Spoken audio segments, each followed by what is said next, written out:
যে মুসা নবীর জামানায় এক নারীর সন্তান হয়নি।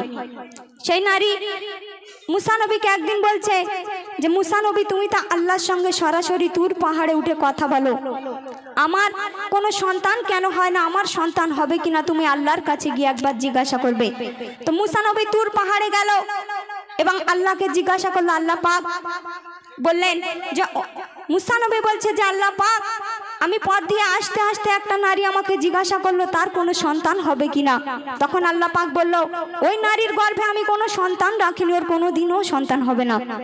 তো মুসা নবী রাস্তা দিয়ে হেঁটে যায়, লুকিয়ে লুকিয়ে যায়, কারণ সেই মেয়েটিকে যদি গিয়ে বলা যায় যে তোমার কোনো সন্তান হবে না তাহলে সে অনেক বড় দুঃখ পেয়ে যাবে। এই কারণে মুসা নবী যখন লুকিয়ে লুকিয়ে তুর পাহাড়ে আল্লাহর সঙ্গে কথা বলতে যায়, একদিন সেই নারীটা মুসা নবীকে দেখতে পেল এবং মুসা নবীকে জিজ্ঞাসা করলো যে মুসা নবী, আমি তোমার জন্য এখানে অপেক্ষা করে থাকি, যে আমার কোনো সন্তান হবে কিনা তুমি আমাকে বলে দাও। তখন মুসা নবী বলল, আল্লাহ পাক তোমার গর্ভে কোনো সন্তান রাখেনি, তোমার কোনো দিন সন্তান হবে না। তো তখন একটা ফকিরের দোয়া আল্লাহ পাক কবুল করেছিল সেই মুসা নবীর জামানায়। মুসা নবীর দোয়া কবুল করলো না, ফকিরের দোয়া কবুল করলো। কি কারণে কবুল করেছিল সেই উদ্দেশ্য করে শায়ের কি লিখছে, মন দিয়ে শুনবেন, আশা করছি সকলের ভালো লাগবে। ফকির আগে নাঙ্গা নবী আগে এগে, শুনে শুনে কেউ যেও না রেগে। ফকির আগে নাঙ্গা নবী আগে এগে, শুনে শুনে কেউ যেও না রেগে। এক নারীর তরে মুছা প্রশ্ন করে, এক ফকির দেখো তার দোয়া করে। ফকির জঙ্গলের ধারে মুসা তুর পাহাড়ে, দুজন দোয়া করে ও আল্লাহর দরবারে। ফকির আগে নাঙ্গা নবী আগে এগে, প্রশ্ন শুনে কেউ যেও না রেগে। যখন মুসা নবীকে ওই নারীটা জিজ্ঞাসা করলো মুসা নবী কি বলছে, উত্তরে সেই সম্পর্কে সে লিখছে, শুনুন। এক দুঃখী নাঙ্গারি মিনতি করি, মুসা নবীকে ধরি, তুমি আল্লাহর সাথে তুর পাহাড়ে এতে কথা কও সরাসরি। ওই নারীটা বলছে, আমি বিরান বাগান, নেই কোনো সন্তান, কত বছর কেটে গেল, এই দুঃখীর আর মান চাই যে সন্তান, এ কথা আল্লাহকে বলো। তখন মুসা নবী বলছে, মুসা ওঠে পাহাড়ের চূড়ায়, এ কথা আল্লাহকে জানায়। আর আল্লাহ বলে, মুসা আমি ওর নসিবে কোন সন্তান রাখি নাই। এই কথা শুনে মনে মনে নারীর নাজারি কগরে। আর কি ঘটছে, এক ফকির এসে বলে সন্তান হবে তোমার ঘরে। কি করে, একটি রুটি একটি সন্তান, দুটি রুটি দিলে মরে, দুটি রুটিতে দুটি সন্তান হবে তোমার ঘরে, হবে তোমার ঘরে। মোর আল্লাহ কিনা করতে পারে, ফকির জঙ্গলের ধারে। যখন মুসা নবী ওই নারীটাকে বললো তোমার নসিবে কোন আল্লাহ পাক সন্তান রাখেনি, তখন ওই পথ দিয়ে একটা ফকির হেঁটে হেঁটে যাচ্ছে আর বলে যাচ্ছে, যদি আমাকে কেউ কিছু খানা দাও, যদি একটা রুটি দাও, তার ওই একটা রুটির বদলে একটা সন্তান হবে, আর দুটো রুটি দিলে তার দুটি সন্তান হবে।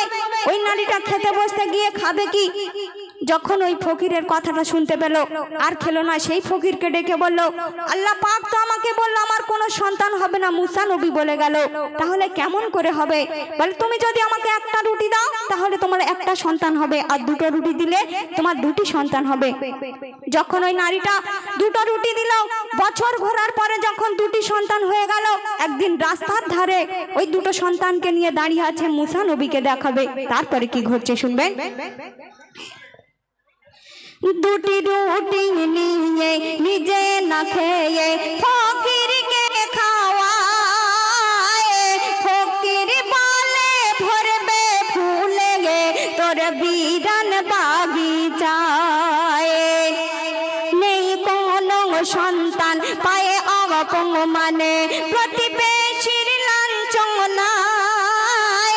ফকির যা বলে যায় বছর ঘুরে পায়ে দুই চাঁদের পানা। একদিন সেই মেয়েটি কি করছে, দুই বাচ্চা নিয়ে সেই মেয়ে দাঁড়ায় পথের ধারে। যে পথ দিয়ে ওই মুসা যায় তুর পাহাড়ে।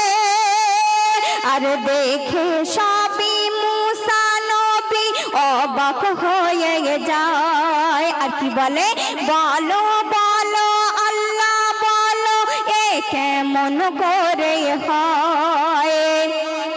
আমি নবী আমার দাবি কেন ফিরালে মোরে।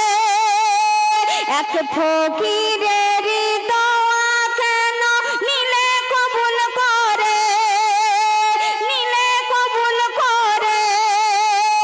বলো বলো এ হয় কেমন করে। ফকির জঙ্গলের ধারে। যখন ওই মেয়েটি দুটি সন্তান নিয়ে যখন মুসা নবীকে দেখাচ্ছে, মুসা নবী তুমি তো বললে আমার নসিবে নাকি আল্লাহ কোনো সন্তান রাখেনি, তাহলে দুটো কোথা থেকে আসলো। তখন মুসা নবী রেগে গিয়ে তুর পাহাড়ে উঠে আল্লাহকে ডেকে বলছে, আল্লাহ পাক তুমি তো আমার বললে ওই নারীটার কোনো সন্তান হবে না, তাহলে দুটো সন্তান কিভাবে হলো। তুমি আমার দোয়া কবুল করলে না, কার দোয়া তুমি কবুল করলে। তখন আল্লাহ পাক একটা ছুরি এবং একটা থালা নিয়ে মুসা নবীকে বলল তুমি হাতটা বাড়িয়ে দাও। হাত যখন বাড়িয়ে দিল, একটা ছুরি একটা থালা ওই মুসা নবীর হাতে দিয়ে দিল। আর বলল, ওই পৃথিবীর জমিনে অনেক মানুষ আছে, তাদের গা দিয়ে যদি তুমি একটু গোশত এবং একটু রক্ত এনে আমাকে দেখাতে পারো, তাহলে তুমি এই প্রশ্নের উত্তর পেয়ে যাবে। মুসা নবী সেই ছুরিটা নিয়ে থালাটা নিয়ে সমস্ত মানুষের কাছে গিয়ে বলছে তোমার গায়ের একটু গোশ এবং একটু রক্ত দাও। আল্লাহ পাক দেখতে চেয়েছে, কেউ দিল না। যখন মুসা নবী জঙ্গল দিয়ে হেঁটে হেঁটে যাচ্ছে, দেখছে একটা ফকির ইবাদত করছে আল্লাহর কাছে সিজদায় পড়ে। সেই ফকিরের কাছে গিয়ে বলল, ওগো ফকির, তুমি যদি তোমার গায়ের একটু গোশ এবং একটু রক্ত দাও, তাহলে আল্লাহর দোস্ত হয়ে যাবে ওই আখেরি বেলায়। তো তখন ওই ফকির বলেছিল যে আল্লাহ পাক তো কাউকে আমাকে বলে দেয়নি তোমার ডান হাতের গোশ নেব, তোমার বাম হাতের গোশ নেব, না তোমার মুখ থেকে, না তোমার গা থেকে, না তোমার পা থেকে, কোথাও বলে দেয়নি। ওগো মুসা নবী, তুমি আমার সমস্ত শরীর থেকে একটু একটু করে গোশ এবং একটু রক্ত নিয়ে আল্লাহ পাককে দেখাও, আল্লাহ পাক যেন খুশি হয়ে যায়। তো সেই উদ্দেশ্য করে শায়ের কি লিখছে শুনবেন। এক থালা ধগরি এক হাত ছুগুরি, এক থালা ধগরি এক হাত ছুগুরি, দেখে এক ফকির ইবাদত করে। দেখে এক ফকির ইবাদত করে সিজদায় পড়ে এক জঙ্গলের ধারে। মুসা ফকিরকে কয়ে আল্লাহ মানুষের গোশ চায়, তুমি দেবে কি গায়ের গোশ তোমায়। দিলে গায়ের গোশত হবে আল্লাহর দোস্ত গো সেই আখেরি বেলায়। তখন ফকির বলছে, তুমি দিলে গোশত হবে আল্লাহর দোস্ত গো সেই আখেরি বেলায়। তখন ফকির বলে, ও মুসা তুমি ছুরি চালাও মোরে গায়ে, যত গোশত লাগে তোমায় কেটে দেখাও খোদায়। তখন আল্লাহ বলে, ও গো মুসা তোমার গায়ে ও ছিল গোশ। যখন মুসা নবী ওই ফকিরের শরীরে ছুরি চালাতে যাবে, আল্লাহ পাকের ওহী এসে গেল, ওগো মুসা তুমি ওই ফকিরের গায়ে একটু ছুরি চালাবে না। তখন মুসা নবী বলল, আল্লাহ পাক কেন ছুরি চালাবো না, তুমি তো একটু গোশ একটু রক্ত চেয়েছিলে। বলছে এই প্রশ্নের উত্তর আমি দেওয়ার জন্য আমি বলেছিলাম মানুষের গোশত এবং রক্ত চাই। ওগো মুসা তুমি ওই পৃথিবীর জমিনে কিন্তু একটা মানুষ ছিলে, তুমি অন্য কিছু ছিলে না। তুমি তোমার নিজের গায়ের গোশ না দিয়ে ওই ফকিরের গায়ের গোশ নিতে চেয়েছিলে, তোমার সমস্ত উম্মতের গায়ের গোশ নিতে চেয়েছিলে, কিন্তু নিজের গায়ের গোশ দিলে না। ওই ফকির আগে পিছু না কিছুই ভেবে আমার প্রেমে এমন মশগুল ছিল, ও ওর শরীরে সমস্ত রক্ত গোশ দিয়ে দিতে চেয়েছিল। এই কারণে আমি তোমার দোয়া কবুল করলাম না, তুমি নবী হয়ে তোমার দোয়া আমি কবুল করলাম না, ওই ফকিরের দোয়া আমি কবুল করলাম। তো শেষ কথা বলছি শুনুন। তখন আল্লাহ বলে, ও মুসা, তোমার গায়ে ও ছিল গোশ, তুমি নিজের গোশ না দিয়ে কেন অন্যের উপরে দাও দোষ? আর ওই সেই ফকির যার দোয়া আমি করেছি কবুল, ও আমার কথায় নিজের গায়ের গোশ দিতে চাই, ও আমার প্রেমে মশগুল। আল্লাহ পাক বলছে, ও মুসা, ওর দোয়া কবুল করা কি ভুল? বলে এমডি সামাদুল, বলে এমডি সামাদুল, বিচার খোদার নির্ভুল। ফকির আগে না নবী আগে এগে, প্রশ্ন শুনে কেউ যেও না রেগে। ফকির আগে না নবী আগে এগে, প্রশ্ন শুনে কেউ যেও না রেগে। এক নারীর তরে মুছা প্রশ্ন করে, এক ফকির দেখো তার দোয়া করে। ফকির জঙ্গলের ধারে, মুসা তুর পাহাড়ে, দুজন দোয়া করে।